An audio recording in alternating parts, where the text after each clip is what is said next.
자, 금융위기를 맞춰서 떼돈을 번 남자 마이클 버리가 또 1987년 블랙 먼데이 같은 대폭락을 경고했습니다. 자, 마이클 버리는 지금 엔비디아, 테슬라, 팔란티어, 자, 이런 주요 AI 관련 종목들을 숏치고 있습니다. 숏 비중이 아직도 상당히 높은데요. 증시 현황을 먼저 볼 필요가 있습니다. 나스닥 일봉인데요. 뒤에서 코스피는 따로 보기로 할게요. 일단 나스닥 같은 경우에는 4월부터 올라온 상승, 그리고 약 2개월간 굉장히 큰 하락이 나왔습니다. 사실 AI 인프라나 코스피 제외하고는 나스닥 지수 자체는 사실 아주 크게 빠진 편은 아닙니다. 이거 옛날에 제가 비트코인에서도 유사하게 발견된 패턴에서 제가 자, 이런 불플래그 패턴, 강세 깃발 패턴이죠. 자, 그때 여기서 매수를 말씀드리면서 강한 상승이 나온 적이 있었는데요. 똑같은 패턴입니다. 지금 시장의 특성은 뭐냐면요. 먼저 장기간에 걸쳐서 나타나고 있는 이 하락 채널을 돌파했습니다. 이 하락 채널의 돌파는 시장이 강세로 전환되고 정고점을 넘어가는 그 과정에서 반드시 나타나는 패턴임을 감안했을 때 강세 패턴의 신호로서 우리가 볼 수 있는 것이고요. 그리고 상당히 가파르게 상승이 나왔는데요. 여기서 지금 일단 음봉은 떨어졌습니다. 하지만 조정이 나오더라도 재상승 가능성이 열려있는 그런 패턴이다. 그리고 또 이번 상승이 끝나면 또 한 번의 큰 조정 가능성을 염두에 두고 있기 때문에 이 부분은 또 우리가 주의 있게 지켜볼 필요는 있겠죠. 엄청난 금액의 숏을 치고 있는 이 마이클 버리조차 일반 투자자에게는 숏 또는 공매도가 적합한 투자가 아니라고 이야기를 했습니다. 본인도 인정을 하고 있는 건데요. 중기적인 시장의 위치가 고점 부근이다. 이런 전망과는 별도로 단기적으로 지금 이 숏 타이밍인지에 대한 그 전망은 별도라는 겁니다. 전혀 다른 문제예요. 자, 지금은 자, 이렇게 나스닥이 불플래그 패턴, 강세 패턴을 보여주고 있고요. S&P 500은 사실 이 수렴을 진작 돌파했습니다. 그리고 이 고점조차 돌파하고 매일 새로운 전고점을 갱신하고 있는 상황. 이미 신고가 수렴을 돌파한 상태죠. 여기에 S&P 500의 이익 증가율을 보겠습니다. 2022년 2분기. 자, 이때는 사실 기저효과 때문에 그런데 이때 사상 최고의 성장률을 보여준 87%, 그 이후에 처음으로 보여주고 있는 40% 이상의 이익 성장률입니다. 기술주 중심으로 지금 상당히 강한 이익 증가세가 나타나고 있고요. 이 이익 증가세가 지수의 하단을 방어해주고 있다. 이 와중에서 하락 추세는 돌파, 그리고 개인은 인버스 매수, 매크로 환경은 안정 중에 있다는 게 중요한 핵심이 되겠죠. 즉 지금은 실적이 무너지는 약세장이 아니라 실적은 강한데 그 와중에 수급과 기대가 흔들리는 그런 조정이었다. 그리고 그 조정을 거친 뒤에 방향성을 다시 잡아가는 그런 상태에 와 있는 것이죠. 그래서 지금은 막연히 하락, 숏에 베팅하기보다는 강한 실적 추세에 그리고 기술적인 강세 패턴에 기대는 그런 투자가 더 맞을 거예요. 그리고 지금 상당히 중요한 점이 뭐냐면 개인들은 지금 숏 치고 있다는 겁니다.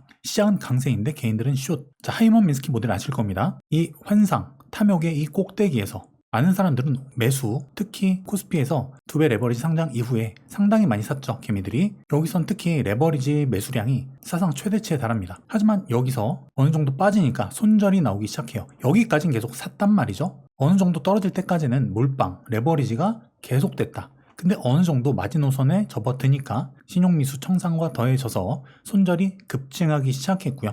여기까지 손절 급증. 그리고 반등하니까 이제 바닥인가 보다. 여기서 다시 매수가 나타납니다. 근데 또다시 저점을 깨고 내려가면서 자, 여기서 마지막 신용과 미수의 청산, 도미노 청산과 함께 마지막 투매, 엄청난 아랫꼬리 그리고 긴 투매 거래량과 함께 개미들이 항복을 합니다. 바닥권 마지막 3일 동안 굉장히 많은 양의 레버리지, 신용미수가 청산됐다는 거예요. 그리고 지금 어느 정도 반등을 했죠, 시장이?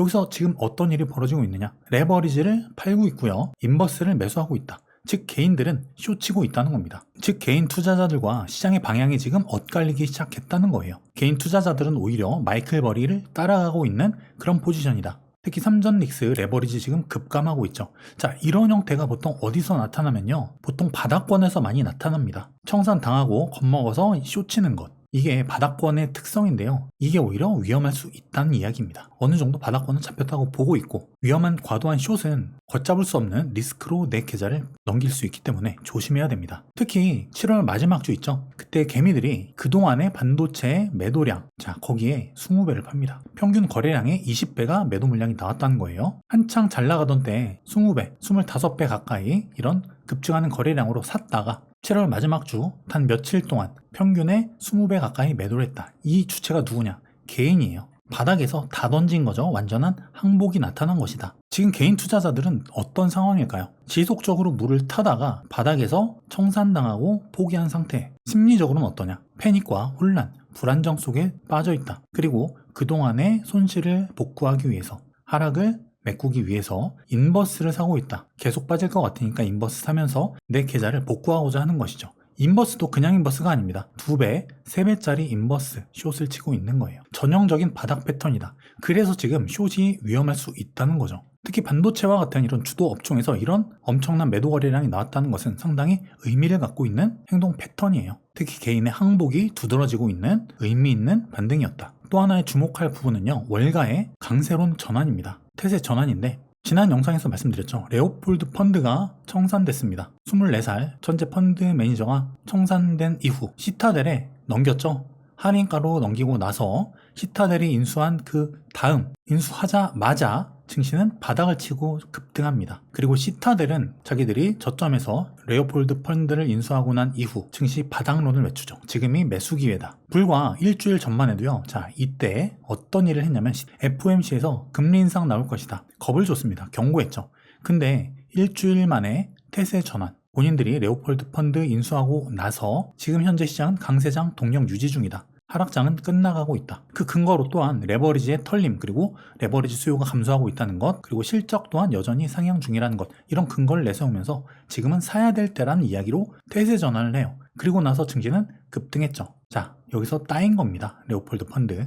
자, 이건 트럼프의 행동 양식과도 상당히 유사해요. 자, 지난해 25년 4월 달부터 급락이 떨어지고 반등이 나가고, 급락이 떨어지고 반등이 나가고, 급락이 떨어지고 반등이 나가는 이 과정에서 똑같은 현상이 반복됩니다. 트럼프는 이 저점마다 태세 전환을 이뤄냈죠. 타코입니다. 타코. 25년 4월. 관세 유예, 그리고 주식 매수해야 된다. 주식 사라. 적극적인 행보를 펼쳤고요. 그 이후에 증시는 급등합니다. 올해 4월도 마찬가지예요. 트럼프가 지정학적 이슈 관련 타코를 내세우면서 또 증시는 급등. 이번도 마찬가지예요. 사실 기존까지는 트럼프가 거의 숏 포지션에 있는 것처럼 의도적인 악재를 쏟아내고 강경한 발언들을 이어가면서 증시를 압박했죠. 이란을 석기 시대로 돌려놓겠다는 둥, 그리고 실제 강경한 공격을 진행하면서 본인이 공매도를 친 것처럼 증시를 눌렀습니다. 증시 회복에 대한 의지가 전혀 안 보였죠. 그런데 자, 여기 이 구간에서 공격을 취소합니다. 주말이었죠. 그리고 긍정적 말들을 쏟아내기 시작했어요. 그리고 엔저 관련된 그 이슈를 일본과 공조해서 또 해결하고자 엔화도 또 매입했다. 그런 것들이 주말에 나왔고요. 그 다다음 날 증시는 바닥 찍고 급등했다. 그리고 이 바닥에서는 어떤 일이 있었냐면 개인이 항복했고 헤지펀드는 청산됐다. 그리고 자, 이 구간에서 트럼프는 증시는 신고가 치고 있다. 자랑을 합니다. 주식시장은 사상 최고치를 경신하며 연이어 기록을 갈아치우고 있다. 자, 지금까지 보여드린 내용과 일맥상통하는 부분이에요. 이렇게 트럼프의 정책 완화 심하다. 증시는 저점을 형성하면서 급등을 이뤄냈다는 겁니다. 이번에도 마찬가지였고요. 지금 펀더멘털, 즉 실적이죠. 실적은 괜찮아요. 다만 그 안에서 정책 강도 변화 그리고 수급에 민감하게 반응하고 있는 시장이라는 겁니다. 그리고 상당히 중요한 내용인데요. 이번 조정의 특별한 이유. 자, ISM 지수와 코스피를 볼게요. 자, ISM 제조업 지수는 특히 증시와 같은 방향으로 움직였습니다. 미증시와도 연관성이 상당히 깊은데 특히 코스피와는 더 깊습니다. 보통 이렇게 ISM 제조업 지수가 하락할 때는 코스피도 빠지고요. 반등할 땐 코스피도 오른다. 횡보할 땐 코스피도 횡보. 거의 같은 흐름을 보여주고 있는데요. 자, 이번 24년부터의 흐름을 보겠습니다. ISM 제조업 지수가 우리나라가 수출 국가이기 때문에 상당히 코스피에 민감한데 급등을 하고 있어요. 특히 지금 이번에 나온 지표까지 포함해서 상당히 높게 나타나고 있는데요. 증시는 반대로 갔습니다. 이번에. 이상하죠? 이때와 비슷해요. ISM 제조업 지수는 급등했는데 증시는 그대로 횡보 또는 조정이었다. 그 다음에 어떻게 됐나요? 급등했죠. ISM 제조업 지수 급등했는데 주가는 빠졌습니다. 그럼 어떻게 될까요? 주가가 ISM 제조업 지수를 따라갈 가능성이 있지 않을까요? 이 지표의 반등은요, 코스피 하단을 지지하는 그 역할을 또 합니다. 증시 하방 경직성을 잡아주는 그런 역할을 하는 것이 지금의 이 ISM 제조업 지수 상승이고요. 또 긍정적인 것은 7월 31일 레버리지 규제 이후에 국장 증시 변동성이 또 감소 중이죠. 이런 엄청난 이런 건 없다는 거예요. 물론 오늘 메모리 양사가 좀 많이 빠지긴 했지만 다른 섹터들이 올라주면서 코스피 자체는 변동성을 좀 축소했다. 어쨌든 이런 ISM 제조업 지수의 반등권, 이거는 증시의 긍정적인 부분이다. 자, ISM 지수와 증시, 미증시, 코스피 같은 방향성이란 부분을 꼭 기억하시기 바랍니다. 자, 그럼 이번엔 국내 증시를 볼게요. 코스피입니다. 자, 지금 코스피의 강력한 매물대가 바로 여기고요. 여기를 이탈한 다음에 여기서 상당히 매수 매도가 많이 일어났거든요. 중요한 매물대입니다. 코스피 같은 경우는 급등한 이후 여기 20일 이평선과 이 매물대 동시에 걸리는 자, 이 자리에서 일단 멈춰줬고요. 오늘 조정이 나왔죠. 여기는 개인 매도세 그리고 인버스 매수세로 지금 조정이 나타난 그런 국면이다. 하지만 지속적인 인버스는 위험할 수 있다는 거예요. 자, 여기가 지금 상당히 중요한 국면인데요. 이 매물대를 어떤 식으로 돌파하느냐, 얼마나 빠르게 돌파하느냐가 향후의 반등 경로와 속도 그리고 반등의 범위를 결정할 거예요. 이 매물대 잘 기억을 해두시고요. 자, 그리고 지금 숏 배팅이나 인버스 하시는 분들 잘 보셔야 돼요. 강세 패턴에서 숏 포지션 이건 방향성과 시간 모두에서 불리해요. 자, 서학김에도 지금 레버리지 피해 2달간 50조 원 손실 추정 이걸 메우기 위해서 사람들이 지금 숏을 치고 있다는 겁니다. 사람들이 국장 2배 막히니까 미장, SXL 3배짜리로 갈아타고 있죠. TQQQ 이런 거. 자, 이런 상승장 지금까지의 AI 버블 장세예요. 검정색 나스닥 100, 이 파란색 TQQQ 3배 롱입니다. 그리고 이 보라색 SQQQ 3배 숏이죠. 숏은 그냥 당연히 높는 겁니다. 설령 자 이렇게 빠지는 구간에 잘 사서 살짝 올랐더라도 결국 반등이 조금이라도 오면 자 이렇게 되는 거예요. 자, 이런 조정 하락 국면이 계속 왔는데도 숏은 그냥 바닥입니다. 이게 숏의 위험성이라는 거예요. 자, 일방향 상승장일 경우 3배 롱을 볼게요. 3배 또는 4배까지 그 이상까지 수익이 확대됩니다. 3배짜리더라도 일일 복리 시스템이기 때문에 4배 이상 수익이 확대되는 효과가 있죠. 3배 숏은 어떨까요? 방향은 숏이더라도 반등이 반복될수록 빠르게 수익률이 훼손된다. 결국 무조건 하방을 가게 되어 있다. 그리고 롱 같은 경우도 주기적인 이런 폭락장을 겪죠. 여기서 이 과정에서 50에서 80 이상 손실을 본다는 거예요. 특히나 횡보장 같은 경우 여긴 나오지 않았지만 이렇게 횡보할 경우는 그냥 시간 지나면서 레버리지는 그냥 녹는 겁니다. 따라서 레버리지 같은 경우는 추세가 맞을 때 단기적으로 사용하는 것이고요. 그랬을 때 수익 확장폭이 크고 효과가 가장 높다. 그리고 장기 보유 시에는 최저점 매수가 아니라면 무조건 계좌는 무너지게 되어 있어요. 내가 이런 데서 산 게 아니라면 중간에 샀다면 무조건 무너진다.